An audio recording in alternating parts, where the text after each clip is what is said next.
Hi guys, நான் உங்கள் அஜித். தேனீக்களை வளர்ப்போம், விவசாயத்தில் புரட்சியை உண்டாக்குவோம். நம்ம கிட்ட வந்து பார்த்தீங்கன்னா நிறைய பேர் ஏன் யூடியூப் சேனலில் வீடியோஸ் போட மாட்டீங்க அப்படின்னு கேட்டே இருந்தாங்க. இதுக்கப்புறம் ரெகுலராக நான் வீடியோ வந்து போட பார்க்குறேன். முக்கியமான விஷயம்லாம் நம்ம சேனலில் ஏற்கனவே வந்து அப்லோட் பண்ணியாச்சு. இருந்தாலும் இன்னும் இதில் இருக்கிற முக்கியமான விஷயங்கள்லாம் ஒவ்வொன்றா நம்ம இதுக்கப்புறம் வந்து பார்க்க ஆரம்பிக்கலாம்.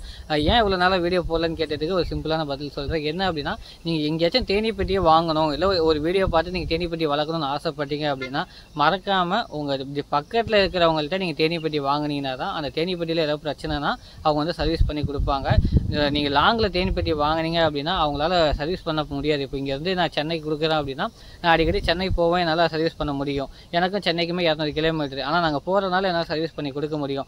இதே நாள் இந்த பக்கம் மதுரை, திருநெல்வேலி இந்த பக்கம்லாம் போனோம்னா கண்டிப்பாக என்னால் நம்ம பஸ்ஸில் வச்சு விட்டுற முடியும், அவங்க எடுத்துப்பாங்க. ஆனால் அங்கே போய் நம்மளால் சர்வீஸ் பண்ண முடியாது. அதனால் முடிஞ்ச அளவுக்கு நீங்கள் தேனீ பெட்டி வாங்கணும் அப்படின்னா உங்களுக்கு லோக்கலில் இருக்கிறவங்கள்ட்ட பார்த்து வாங்குங்க. அது மட்டும் இல்லாமல் அந்த ட்ரைனிங் இல்லாமல் தேனீ வளர்ப்பை கண்டிப்பாக சக்ஸஸ் பண்ணவே முடியாது. 100% சக்ஸஸ் பண்ண முடியாது. அப்படி முடியும்னு நீங்கள் நினச்சிங்க அப்படின்னா யூடியூப் சேனலில் இருக்கிற நிறைய வீடியோஸை பாருங்கள். என்னை போல் நிறைய பேர் வீடியோஸ் போட்டிருக்காங்க. அந்த எல்லா வீடியோஸும் பாருங்கள். அதில் எது உங்களுக்கு பெஸ்ட்டாக இருக்கோ அந்த சேனலை ஒரு சேனல் நோட் பண்ணி அவங்க என்னென்ன விஷயங்கள்லாம் சொல்கிறாங்களோ அதை கரெக்டாக காதில் வாங்கிட்டு உங்களுக்கு பக்கத்தில் இருக்கிறவங்கள்ட்ட அப்பயும் நீங்கள் போயிட்டு ட்ரைனிங் எடுத்துகிட்டு அதுக்கப்புறம் நீங்கள் அந்த பாக்ஸை வாங்கிட்டு வாங்க. இப்போ ஸ்டார்டிங்கில் இப்போ நீங்கள் தேனீ பெட்டி வளர்க்கணும் அப்படின்னு ஆசைப்பட்டீங்கன்னா அதுக்கு எந்த மாதிரி பாக்ஸை நம்ம வந்து செலக்ட் பண்ணணும், அந்த தேன் அடை எப்படி இருக்கணும் அப்படின்றத இந்த வீடியோவில் வந்து பார்க்க போகிறோம். நீங்கள் தேனீ வளர்ப்பை புதுசாக ஸ்டார்ட் பண்ண போகிறீங்க அப்படின்னா மறக்காமல் இந்த ஸ்மோக்கரை வாங்கி வச்சுக்கோங்க. நீங்கள் என்ன தான் தேனீ பெட்டியை 2300 ரூபா கொடுத்து வாங்கி வச்சாலும் அதில் தேன் எடுக்கணும், அதை பராமரிக்கணும், இந்த மாதிரி விஷயங்கள் நீங்கள் ஏதாவது செய்யணும் அப்படின்னா மறக்காமல் இந்த ஸ்மோக்கர் இருந்தால் தான் நம்ம வந்து செய்ய முடியும்.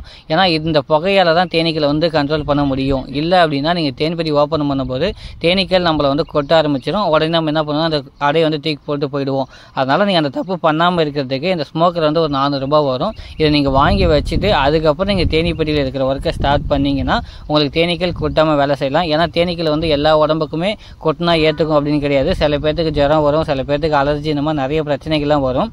அதனால் நீங்கள் தேனீ வளர்க்கணும் ஸ்டார்ட் பண்ணீங்க அப்படின்னா இந்த ஸ்மோக்கரை ரெடி பண்ணி வச்சுட்டு அந்த புகையை நீங்கள் தேனீக்கள் மேலே அடிச்சிங்கன்னா உங்களுக்கு எந்த பிரச்சனையுமே வராது. நம்ம ரெடி பண்ணி வச்ச புகையை தேன் பெட்டி ஓப்பன் பண்ணதான் அடிச்சாச்சு. இப்போ நான் கையில் வச்சிருக்கலாம் அந்த பெட்டியோட பேர் தேன் அறைன்னு சொல்லுவாங்க. தேனீக்கள் எல்லாம் சேர்ந்து அதில் அடை கட்டி அந்த இடத்துல தான் தேன் வைக்கும். அந்த தேனை தான் நம்ம எடுத்து யூஸ் பண்ண முடியும். அடுத்தது வந்து பார்த்தீங்கன்னா இதில் ப்ரூட் சேம்பர்னு சொல்லுவாங்க. இதில் வந்து பார்த்தீங்கன்னா 6 ஃப்ரேம் இருக்கும். இதுதான் தேனீக்கள் வாழ்கிற இடம், தேனீக்கள் வீடுன்னு கூட சொல்லலாம். இங்கிலீஷில் வந்து ப்ரூட் சேம்பர் அப்படின்னு சொல்லுவாங்க. இதில் வந்து பார்த்தீங்கன்னா கீழே 6 சட்டங்கள் இருக்கும். இந்த குச்சி மாதிரி இருக்குல்ல, இதுதான் வந்து சட்டங்கள்னு சொல்கிறேன். இங்கிலீஷில் வந்து ஃப்ரேம்னு சொல்லுவாங்க. இது வந்து 6 தான் கரெக்டாக இருக்கும். அது கம்மியாகவும் இருக்கக்கூடாது, அதிகமாகவும் இருக்கக்கூடாது. 6 ஃப்ரேம் இருந்தால் போதுமானது தான். இப்போ நீங்கள் புதுசாக ஏதாவது இடத்துல போய் தேனீ பெட்டி வாங்க போகிறீங்க அப்படின்னா நான் சொல்கிற விஷயத்தை நோட் பண்ணிவிட்டு அந்த பெட்டியில் அதெல்லாம் இருந்தால் மட்டுமே அந்த பெட்டியை வாங்குங்க. அப்படி இல்லைன்னா அந்த பெட்டியை வேணாம்னு சொல்லிட்டு நீங்கள் வீட்டுக்கு வந்து வேற எங்கேயும் பக்கத்தில் இருந்தால் கூட வாங்கிக்கலாம். ஃபர்ஸ்ட் நீங்கள் இதில் பார்க்க வேண்டிய முக்கியமான விஷயம் என்ன அப்படின்னா அந்த பெட்டியை ஓப்பன் பண்ண உடனே அந்த அடை வந்து என்ன கலரில் இருக்குது அப்படின்னு பார்த்துக்கணும். இதில் அடை தான் ரொம்ப முக்கியம். அடை வந்து ஒயிட்டாக இருந்துச்சு அப்படின்னா அந்த பெட்டி வந்து லைஃப் ரொம்ப நாள் வரும், நமக்கும் வேலை கொஞ்சம் மிச்சமாக இருக்கும். இப்போ நான் உங்களுக்கு காட்டுறேன்ல, இது வந்து பிளாக் கலர் அடை. இந்த பிளாக் கலரில் வந்து பார்த்தீங்கன்னா ராணி தேனி முட்டை வைக்காது. முட்டை வைக்காமல் போச்சு அப்படின்னா அடுத்த ஜென்ரேஷன் வந்து உருவாகாது. ஏன்னா நமக்கு வந்து பார்த்தீங்கன்னா நிறைய முட்டை புழு இருந்தால் தான் பெட்டி வந்து சீக்கிரமாக டெவலப் ஆகும். இதில் அந்த மஞ்சள் கலர் போட்டு மூடி இருக்குல்ல, அதுல இருந்து தான் அடுத்த வேலைக்கார தேனீக்கள் வெளில வரும். அந்த மாதிரி நீங்கள் ஒரு அடை எடுத்து பார்த்தீங்கன்னா அது வந்து ஒயிட்டாக இருக்கணும். ஒயிட்டாக இருந்தாலும் அந்த முட்டை புழு வந்து நிறைய இருந்துச்சு அப்படின்னா அதில் வந்து சீக்கிரமாக வேலைக்கார தேனீக்கள் நிறைய வெளில வரும். அப்போ அந்த புதிய வேலைக்கார தேனீக்கள் உடம்புல மட்டும்தான் அந்த தேன் மெழுகு சுரக்கும். அதுதான் இந்த மாதிரி புதிய அடை வந்து கட்ட ஆரம்பிக்கும். அப்போ தான் உங்களுக்கு பெட்டி வந்து சீக்கிரமாக டெவலப் ஆகும். இந்த அடை கொஞ்சம் பிளாக்காக இருந்தாலுமே உங்களுக்கு நல்லா அந்த மஞ்சள் கலர் போட்டு சீல் பண்ணியிருக்குல்ல, அது பேர் பியூப்பா. அது வந்து அதிகமாக இருந்துச்சுன்னா நமக்கு போதுமானது தான். அடை வந்து ரொம்ப ஒயிட்டாக இருக்கணும்னு அவசியம் கிடையாது, பட் ஒயிட்டாக இருந்தால் ரொம்ப நல்லது. இது போல் பிளாக்காக இருந்தாலும் அதில் இந்த மாதிரி பியூப்பா வந்து அதிகமாக இருந்துச்சுன்னா அந்த அடையுமே நீங்கள் வந்து சூஸ் பண்ணிக்கலாம். மேக்ஸிமம் அந்த கீழே 6 ஃப்ரேம் சொல்லியிருந்தேன்ல, அதில் 6 ஃப்ரேமில் 4 ஃப்ரேம் நமக்கு வந்து நல்லா ஒயிட்டாக இருந்து இந்த மாதிரி முட்டை புழுவோடு இருந்துச்சு அப்படின்னா அந்த பெட்டியை நீங்கள் வந்து தாராளமாக வாங்கிக்கலாம். அது மட்டும் இல்லாமல் அதில் இருக்கக்கூடிய 2வது முக்கியமான விஷயம் என்ன அப்படின்னு பார்த்தீங்கன்னா அந்த அடையில் குயின் இருக்கணும்.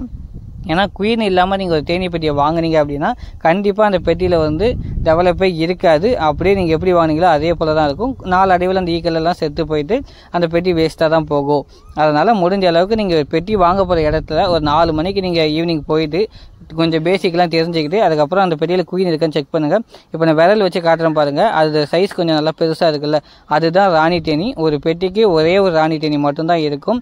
அதனால் நீங்கள் தேனி பெட்டி வாங்க போகிற இடத்துல ராணி தேனி இருக்கா, இந்த அடை எப்படி இருக்குது அப்படின்றத இந்த வீடியோவில் நான் உங்களுக்கு சொல்ல நினச்சேன்.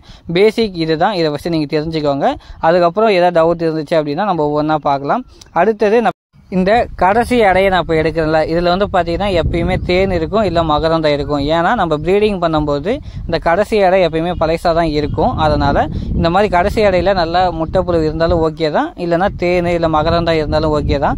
இந்த அடையெல்லாம் எப்படி நம்ம வந்து புதுசாக மாற்றணும், இந்த தேனீ வளர்ப்பில் நம்ம எப்படி கொட்டாமல் வேலை செய்யணும், எப்படி தேன் எடுக்கணும், எப்படிலாம் பராமரிக்கணும் அப்படின்ற இன்னும் நிறைய விஷயங்கள்லாம் இருக்குது. அது ஒவ்வொன்றா நம்ம வந்து கண்டிப்பாக பார்க்கலாம். இந்த வீடியோவில் நீங்கள் தெரிஞ்சிக்க வேண்டியது, நீங்கள் புதுசாக தேனீக்கள் வாங்கணும் அப்படின்னு நினச்சிங்கன்னா அதில் அடை என்ன கண்டிஷனில் இருக்குன்னு பார்த்துக்கோங்க. ஒயிட்டாக இருந்தால் ரொம்ப பெஸ்ட்டு. அதுக்கப்புறம் அதில் வந்து ராணி தேனி இருக்கா அப்படின்றதையும் செக் பண்ணிக்கோங்க. நீங்கள் பெட்டி வாங்கும்போது அவங்க அந்த அடி ஃப்ரேமில் இருந்து எடுத்து காட்டுவாங்க. அவங்க எப்படி எடுக்கிறாங்கன்றதையும் நோட் பண்ணிக்கோங்க. ஏன்னா நம்ம கண்ணாப்பினா எடுத்தோம் அப்படின்னா சைடில் எங்கே இடிச்சிடுச்சு அப்படின்னா தேனீக்கள் உடனே நம்மளை வந்து கொட்ட ஆரம்பிச்சிடும். அதனால நம்ம ஒரு கார்னர்ல இருந்து தான் அந்த அடையெல்லாம் வந்து எடுத்துகிட்டு வரணும். இது போல் நிறைய விஷயங்கள்லாம் இருக்குது. நான் ஒவ்வொன்றா உங்களுக்கு வந்து டீட்டெயிலாக வீடியோவாக அப்லோட் பண்ணுறேன், நீங்கள் வந்து பார்த்து தெரிஞ்சுக்கலாம். அடுத்த வீடியோவில் தேனீ வளர்ப்பில் மிக மிக முக்கியமான விஷயம் இந்த அடிப்பலகையை க்ளீன் பண்ணுறது. இதுக்கு எதுக்காக க்ளீன் பண்ணுறோம், என்ன ரீசன் அப்படின்றத அடுத்த வீடியோவில் கண்டிப்பாக நம்ம வந்து பார்க்கலாம்.